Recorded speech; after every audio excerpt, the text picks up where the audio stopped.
Okay, wine number 2 this month. Look at that. That's pretty cool, huh? So I mentioned in my emails that this month I was going to, it's February, I was going to do a February holiday themed wine, but that was not necessarily Valentine's Day related. Um, I've been drinking this for a while now. I just love this. It is a sour cherry wine from Italy, and it is from a winery called Lucchetti. Lucchetti is it's in an area called Mora d'Alba in Italy, which is in Marche. Marche is kind of toward the Adriatic and kind of opposite side from Tuscany, and a beautiful rustic area.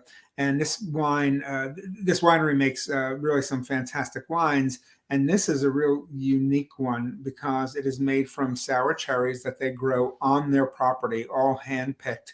And they then age it on the lees, basically some of the leftover skins from one of the red wines they make from the Moro de Alba is the grape, I believe. So it's so you get this wine that is not a sweet dessert wine, but yet there is sweetness to it.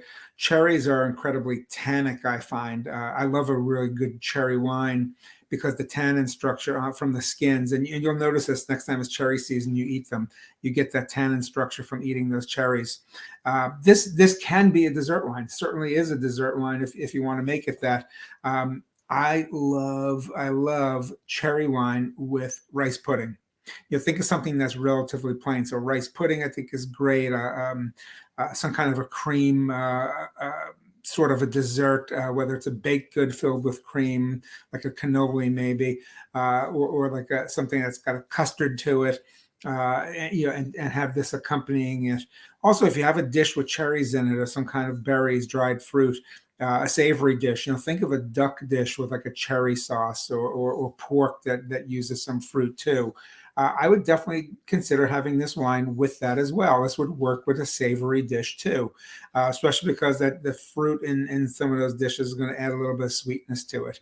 It comes in at about 12% alcohol, not high alcohol wine whatsoever, just like the Donkey and Goat Chardonnay.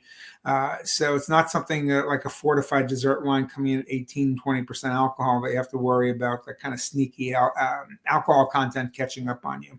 By the way, what does this have to do with February? George Washington, right? George Washington, the legend of George Washington about chopping down the cherry tree.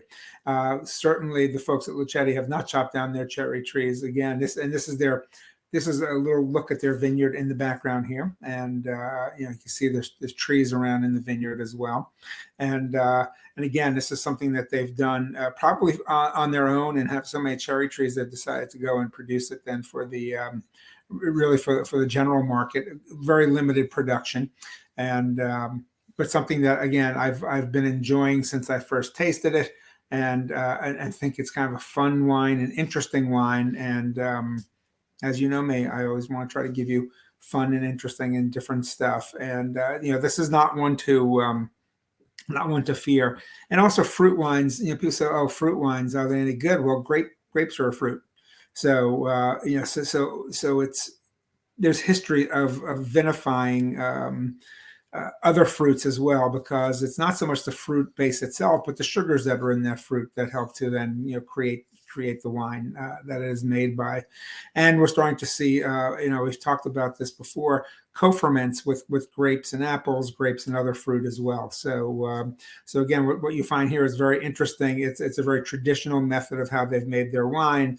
These traditional methods are becoming really, really kind of hot right now in some new and emerging regions. How do you squeeze out more flavor, more taste, better wine from what you have to work with, and using, for example, the skins and the lees, the leftover, the dregs of the winemaking process as a base on which to ferment this cherry wine, is something that you're seeing in other regions who are using other fruits as well as grapes to get the most potential out of them. But it's also something that is not new. It may be new to some of these makers, but it is certainly not a new wine making method, and starting to see it come back again. So I'm really curious to see what you all think when you crack this open. if you go out and buy yourself some rice pudding if you don't want to make it. I would just say though, if you're using a rice pudding, I wouldn't use like rum raisins in it or anything like that. Cinnamon would be fine.